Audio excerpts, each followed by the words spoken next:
Ok, pessoal, dando continuidade ao estudo da Constituição do Estado de São Paulo, esse é o vídeo número 4, nós paramos no inciso 23 do artigo 15. O inciso 23 diz que fica instituída a obrigatoriedade de um diretor representante e de um conselho de representantes eleitos pelos servidores e empregados públicos nas autarquias. 1. Sociedades de economia mista. 2. Fundações instituídas ou mantidas pelo poder público. 3. Cabendo à lei definir os limites de sua competência e atuação. A Constituição Federal ela fala do direito de representação. Aqui, a Constituição do Estado de São Paulo, ela ela faz se tornar obrigatório a presença de um diretor representante e de um conselho de representantes. Esses representantes, tanto o diretor, tanto o conselho, eles serão eleitos pelos servidores e empregados públicos nas autarquias, nas sociedades de economia mista e nas fundações instituídas e mantidas pelo poder público. Pessoal, autarquia, sociedade de economia mista e fundações instituídas ou mantidas pelo poder público. Essas fundações são as fundações públicas. Cuidado! Se cair na prova fundação privada, está fora desse assunto da Constituição, porque existem fundações públicas, são essas que estão na Constituição, constituídas e mantidas pelo poder público. Existem as fundações privadas, Fundação Ayrton Senna, Fundação Xuxa Meneghel. Essas fundações não têm nada a ver com a nossa prova, com a matéria da nossa prova. Essas fundações instituídas ou mantidas pelo poder público, essas sim tem a ver com o assunto que nós estamos falando. Então, autarquia, sociedade de economia mista e fundação é obrigado a se constituir nelas um diretor representante e um conselho de representantes para representar, para estar presente nas reuniões, nas tomadas de decisões que estiver em jogo o interesse dos trabalhadores. Então, o que acontece, pessoal? Também é uma norma constitucional de eficácia limitada, porque, cabendo à lei, definir os limites de sua competência ou atuação. Como a lei não é matéria de nossa prova, nós não vamos estudá-la. Num vídeo que eu fiz sobre a Constituição Federal, eu falei alguns detalhes sobre a lei que especificava a Constituição, mas aqui não se torna interessante para a nossa prova. Então, só guardar aqui nas autarquias, sociedade de economia mistas e fundações públicas, obrigatório, diretor representante e um conselho de representantes. E eles são eleitos pelos servidores e empregados públicos. Os servidores, que são os efetivos, que possuem cargos públicos, e os empregados públicos. Então são esses. O 24. É obrigatória a declaração pública de bens antes da posse e depois do desligamento de todos os dirigentes de empresa pública e sociedade de economia mista, autarquia e fundação instituída ou mantida pelo poder público. Volta para cá. Toda a administração indireta, aqueles cargos de confiança de diretores das autarquias, das empresas públicas, das sociedades de economia mista e das fundações públicas do Estado de São Paulo, todos os diretores, o que acontece? Todos os dirigentes, eles devem apresentar declaração pública de bens. Ele deve, então, apresentar a declaração, e o interessante é que não somente antes e depois, para ver se não há enriquecimento ilícito, abuso de poder ou qualquer coisa parecida. Antes e depois. Se a prova colocar somente antes, pode estar errado. Se colocar somente depois, pode estar errado. Você deve analisar qual o contexto da questão, como vem pedindo na prova. Mas o mais correto é dizer que antes e depois de tomar posse nessa função, os dirigentes, eles devem apresentar, então, a declaração pública de bens. Nós lemos o 24, vamos agora para o número 25. Os órgãos da administração direta e indireta ficam obrigados a constituir Comissão Interna de Prevenção de Acidentes, a CIPA, e, quando assim o exigirem as suas atividades, Comissão de Controle Ambiental, visando a proteção à vida, do meio ambiente e das condições de trabalho de seus servidores na forma da lei. Mais uma norma constitucional do Estado de eficácia limitada, porque na forma da lei. Para a nossa prova, o que é interessante aqui? Os órgãos de toda a administração, direta e indireta, do governo e da função delegada, da função outorgada, ou seja, autarquia, empresa pública, fundação pública e sociedade de economia mista estadual. Eles ficam obrigados a constituir Comissão Interna de Prevenção de Acidente. Todos, sem exceção, devem ter a Comissão Interna para Prevenção de Acidentes. Todos, sem exceção. Comissão Interna de Prevenção de Acidentes. E quando exigir as suas atividades, controle ambiental. Nem sempre será necessário o controle ambiental. Você pode imaginar uma empresa que fabrica tinta, por exemplo. Uma empresa que esteja na fabricação de tinta. Ela polui o meio ambiente, ela joga detritos no meio ambiente e aquela empresa ela causa dano. Então, portanto, ela será obrigada a constituir essa comissão de controle ambiental. Por quê? Porque a sua atividade exige. Mas aqui nós estamos falando, só um parêntese aqui, pessoal, um parêntese. O seguinte, eu falei de uma empresa de tinta, nós não vamos encontrar uma sociedade de economia mista, nem uma empresa pública que fabrica tinta. Foi um exemplo no caso aqui, de uma empresa privada. Aqui nós precisamos de um exemplo de empresa pública, sociedade de economia mista. E nós temos em São Paulo, se eu não me engano, a EMAI, a Empresa Metropolitana de Águas e Energia. Ela, por exemplo, a sua atividade está diretamente ligada com o que nós com o que nós acabamos de falar. Então, ela necessita então de um controle ambiental.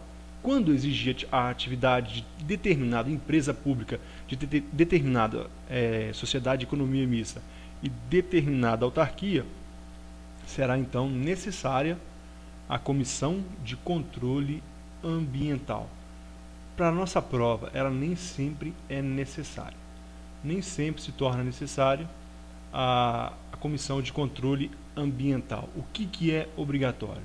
É a Comissão Interna de Prevenção de Acidentes. Isso todas indiretas, todas as pessoas jurídicas da indireta necessita.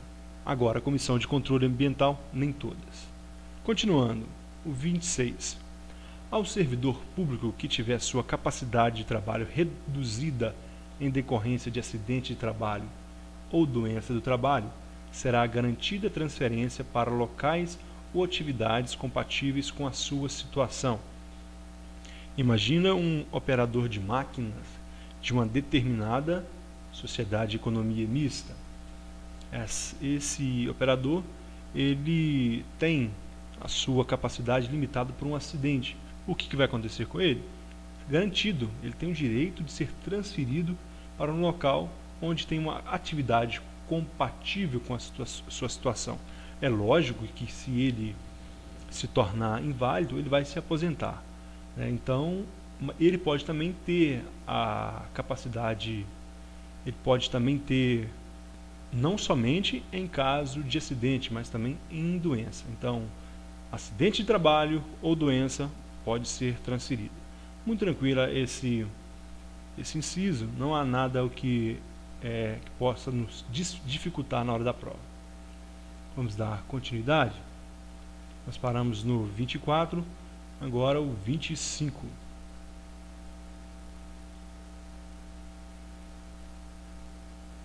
Nós paramos no 26, melhor dizendo, né? O servidor público que tiver capacidade de trabalho reduzida em decorrência de acidente de trabalho ou doença do trabalho, será garantida transferência para locais ou atividades compatíveis com a sua situação. Esse é o 26. Nós vamos agora para o 27. É vedada a estipulação de limite de idade para ingresso por concurso público na administração direta, os órgãos do governo. Segundo, empresa pública, sociedade de economia mista, autarquia, fundações instituídas ou mantidas pelo poder público, respeitando-se apenas o limite constitucional para a aposentadoria compulsória. Pessoal, no Brasil, a aposentadoria compulsória é 70 anos. Então, para que o indivíduo deve entrar no serviço público até os 65 anos. 65, porque ele deve trabalhar pelo menos 5 para se aposentar. Então, a aposentadoria compulsória é 70 anos. Esse inciso 27 diz que é vedada a estipulação de limite de idade para ingresso por concurso público, seja na administração direta, empresa pública, sociedade de economia mista, autarquia, fundações. Então, tanto na administração direta como indireta está vedada a estipulação de limite de idade.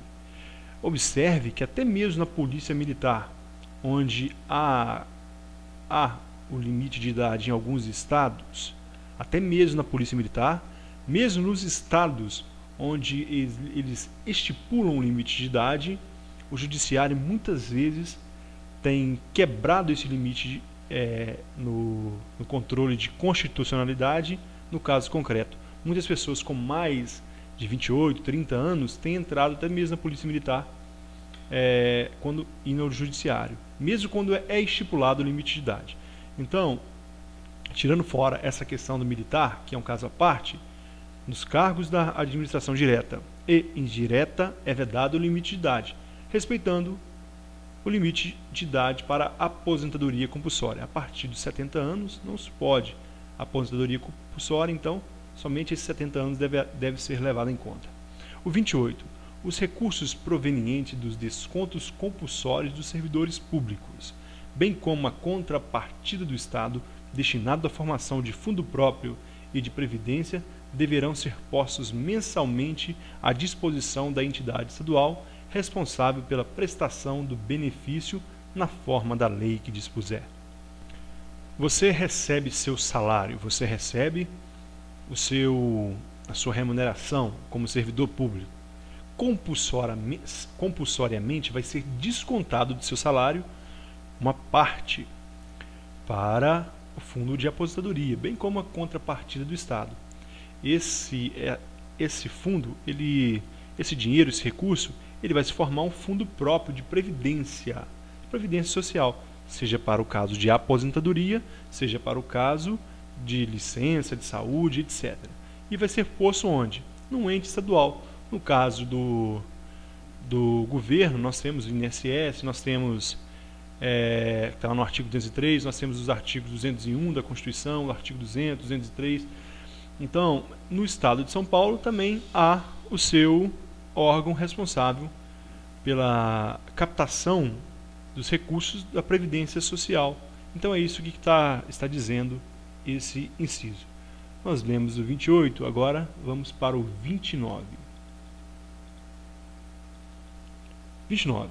A administração pública direta e indireta, as universidades públicas e as atividades de pesquisa técnica e científica oficiais ou subvencionadas pelo Estado prestarão ao Ministério Público o apoio especializado ao desempenho das funções de curadoria de proteção de acidentes do trabalho, da curadoria da defesa do meio ambiente e de outros interesses coletivos difusos.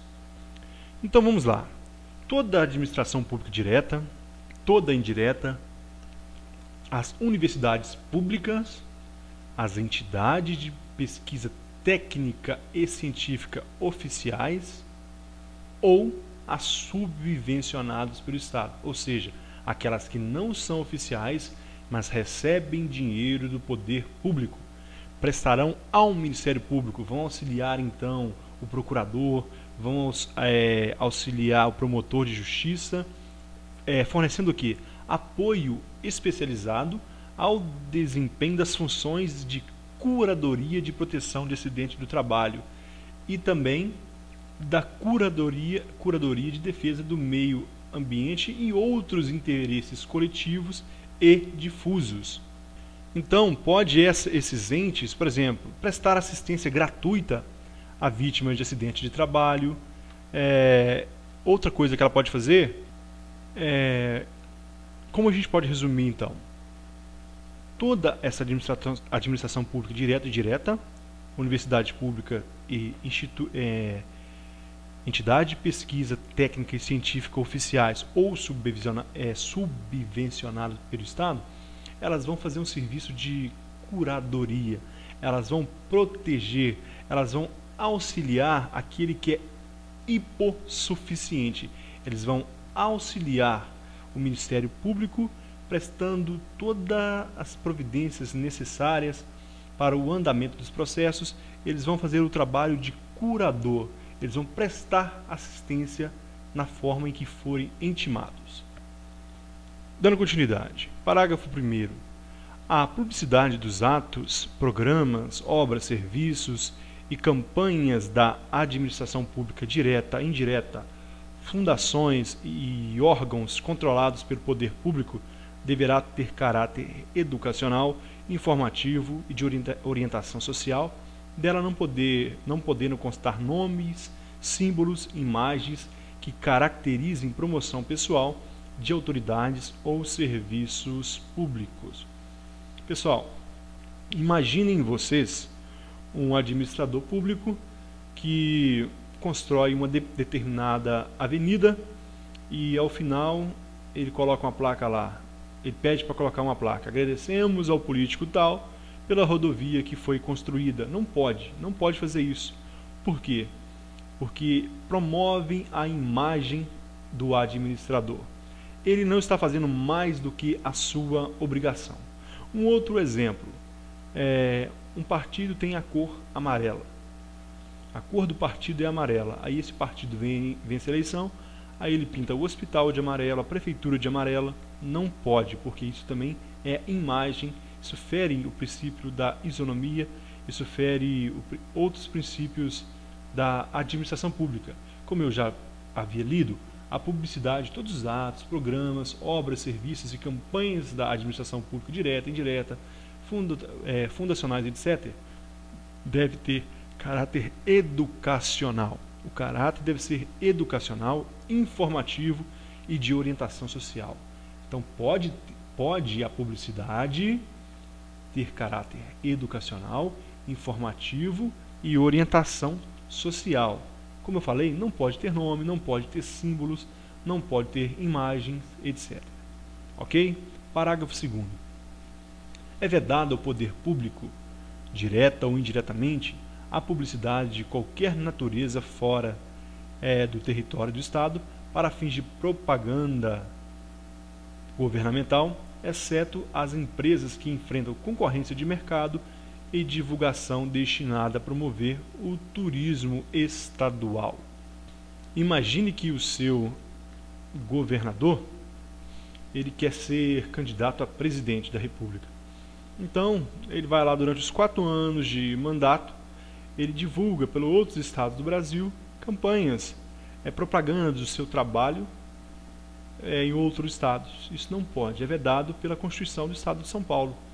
Então, no Estado de São Paulo isso é vedado, mas há exceções e nelas nós temos que prestar atenção para a nossa prova. E quais são as exceções? Exceto as empresas que enfrentam concorrência de mercado e divulgação destinada a promover o turismo. Imagine que uma empresa pública, ela é prestadora de serviço público e ela concorre com outra no mercado, então ela pode. E também divulgação de turismo estadual, também está autorizada pela Constituição do Estado. O 3 agora. O inciso 3, o parágrafo 3, ele diz o seguinte: a inobservância dos incisos 2 3 e 4 desse artigo implicará a nulidade do ato e a punição da autoridade responsável nos termos da lei. Então, o 2, o 3 e o 4. Os incisos que nós vimos, 2, 3 e 4, nós vamos voltar neles para a gente relembrar. O inciso 2, ele fala da investidura de cargos, não depende de concurso público, exceto a livre nomeação, cargo e comissão, como nós já falamos. O terceiro fala do prazo e o quarto fala sobre a ordem de classificação. Então, se um administrador ele contrata sem obedecer o inciso 2, se ele não respeita o prazo de validade do concurso, ou se ele não convoca na ordem correta, o que acontece com ele? Ele será punido segundo a lei, e o ato de nomeação daqueles cargos será nulo. Então, nulidade do ato e a punição da autoridade responsável. Pessoal, nós paramos esse vídeo 4 aqui e voltamos no próximo, nosso último vídeo. Ele vai ser um pouco menor e a gente vai encerrar esse assunto. Muito obrigado e até a próxima.